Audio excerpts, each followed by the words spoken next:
আসসালামু আলাইকুম। মজাদার, স্বাস্থ্যকর ও গরমের স্বস্তি রেসিপিতে সকলকে শুভেচ্ছা জানাচ্ছি। নিয়ে এসেছি মজাদার ও স্বাস্থ্যকর একটি রেসিপি, ম্যাঙ্গো বেঙ্গো।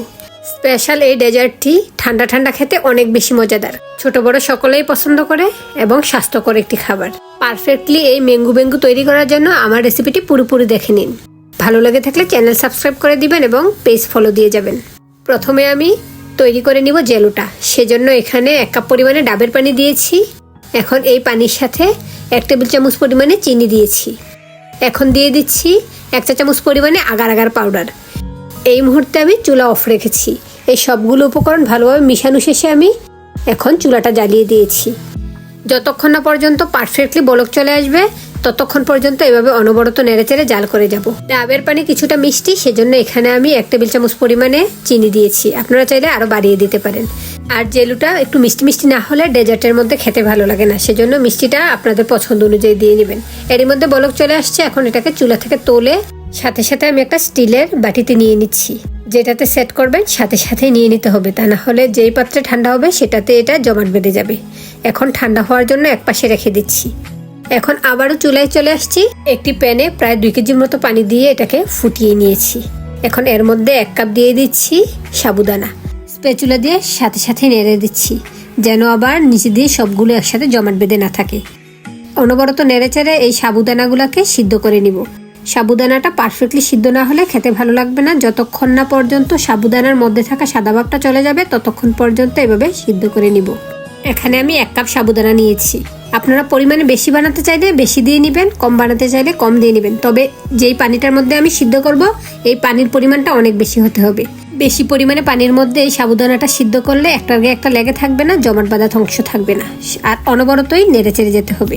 দেখুন স্প্যাচুলা দিয়ে নেড়েচেড়ে যাচ্ছি। সাবুদানা সাদা সাদা ভাবটা অনেকটাই চলে গিয়েছে। এটাকে আরও 2-3 মিনিটের মতো জাল করে চুলা থেকে তুলে নিব। চুলা থেকে তোলে ছাঁকনির মধ্যে ছেঁকে ঠান্ডা পানি দিয়ে ধুয়ে নিব। এখন চুলা থেকে তুলে নিচ্ছি। প্যানটি পরিষ্কার করে আবারও চুলায় বসিয়ে দিয়েছি। এখন প্যানের মধ্যে আগে থেকে জাল করা 1/2 কেজি পরিমাণে দুধ দিয়েছি। দুধটা আগে থেকে জাল করা, সেজন্য এখানে আমি খুব বেশি সময় যাবত জাল করতে হবে না। এখন এই দুধের সাথে দিয়ে দিচ্ছি মিষ্টির জন্য 1/4 কাপ পরিমাণে চিনি।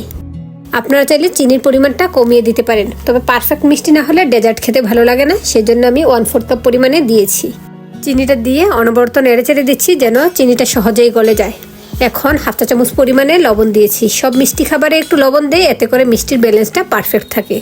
এছাড়া আপনারা চাইলে চিনির পরিবর্তে কনডেন্স মিল্ক দিতে পারেন, এতে করে সহজেই দুধটা ঘন হয়ে আসবে এবং মিষ্টিটাও পারফেক্ট হবে। যেহেতু দুধটা আমি আগে থেকে জাল করেছি, সেহেতু এখানে খুব বেশি সময় যাবত জাল করবো না। যতক্ষণ না পর্যন্ত ভালোভাবে বলক চলে আসে ততক্ষণ পর্যন্ত জাল করব। এরই মধ্যে ভালোভাবে বলক চলে আসছে। এখন আমি এটাকে আরও 2 মিনিট জাল করে নিব। 2 মিনিট জাল করে নিয়ে এটাকে ঠান্ডা করে নিব। এখন চুলা থেকে তুলে নিচ্ছি। চুলা থেকে তুলে একপাশে রেখে দিচ্ছি ঠান্ডা হওয়ার জন্য। ঠান্ডা হওয়ার পর ডেজার্টটি পারফেক্টলি রেডি করব। ঠান্ডা হওয়ার জন্য একপাশে রেখে দিয়ে আমি আমগুলো কেটে নিচ্ছি। আমগুলোকে আমি ছোট ছোট করে কেটে নিব। একপাশ থেকে আমি কেটে নিচ্ছি। এইভাবে আম কাটতে আমার ভালো লাগে। আমটা একপাশ থেকে কেটে নেওয়া শেষে এখন আমি মাঝ বরাবর চিকন চিকন করে কেটে নিচ্ছি। ছুরি দিয়ে চিকন চিকন করে কেটে দিচ্ছি। তারপরে একটা চামচের সাহায্যে ভিতরের অংশটা তুলে নিব।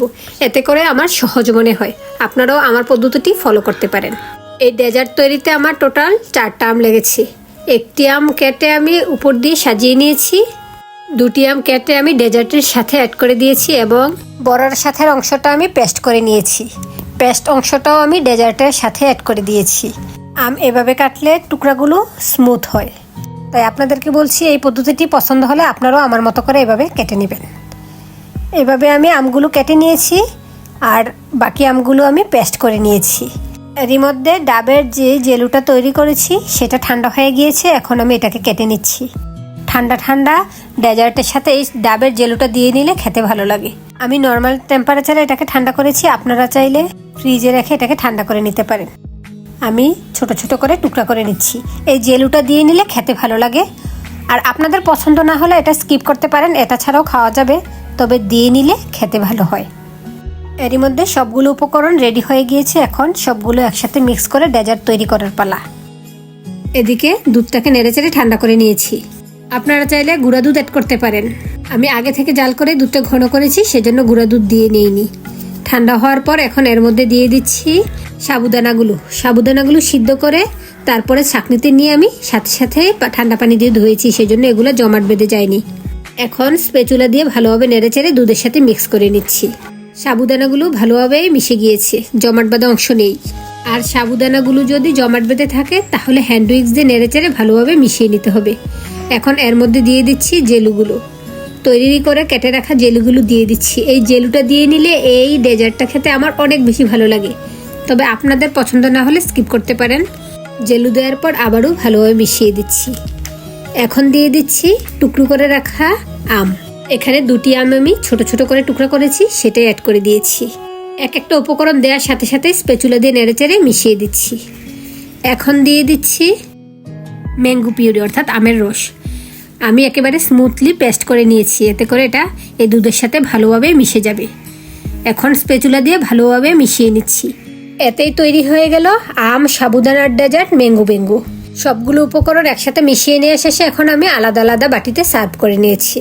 মজাদার এই ডেজার্টটি দেখতে যেমন আকর্ষণীয়, খেতে অনেক বেশি মজাদার। ফ্রিজে রেখে ঠান্ডা ঠান্ডা খেয়ে নিলেই চলে। আজ তাহলে এই পর্যন্তই। আল্লাহ হাফেজ, আসসালামু আলাইকুম।